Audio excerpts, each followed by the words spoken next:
Tasty tasty masala దొండకాయ curry అండి. ఇలా నోట్లో వేసుకుంటే అలా కరిగిపోతుంది, అంత టేస్టీగా ఉంటుంది. తయారీ విధానం కూడా చాలా సింపుల్. అందుకు ముందుగా స్టవ్ వెలిగించి బాణాలను అయితే పెట్టుకొని అందులో 1 టేబుల్ స్పూన్ వేరుశనగపప్పు, 1 టేబుల్ స్పూన్ పచ్చెనగపప్పు, 8 ఎండుమిరపకాయలు అయితే తీసుకొని కొద్దిగా ఫ్రై చేసుకున్న తర్వాత 1 టేబుల్ స్పూన్ ధనియాలు, ఇంకా 1/2 స్పూన్ జీలకర్ర, చెక్క మొగ్గ, కొద్దిగా మెంతులు, కొన్ని కొబ్బరి ముక్కలు, 2 టేబుల్ స్పూన్ల నువ్వులు అయితే వేసుకొని ఇవన్నీ కూడా ఇలా ఫ్రై అయిన తర్వాత మిక్సీ జార్లోకి అయితే తీసేసుకోవాలి.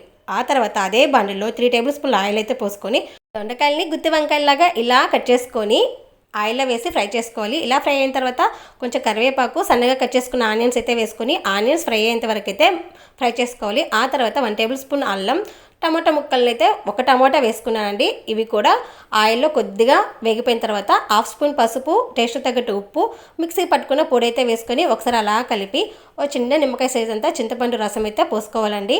ఆ తర్వాత 1 గ్లాస్ వాటర్ అయితే పోసుకొని మూత పెట్టి 10 నిమిషాలు ఉడికిస్తే దొండకాయ మసాలా కర్రీ రెడీ అయిపోతుంది. పైన కొద్దిగా అలా కొత్తిమీర వేసుకొని అన్నంలో కలుపుకొని తింటే టేస్ట్ అదిరిపోతుందండి. మీకు నచ్చినట్లయితే సబ్స్క్రైబ్ చేసుకుని లైక్ చేయండి, షేర్ చేయండి. Okay, bye.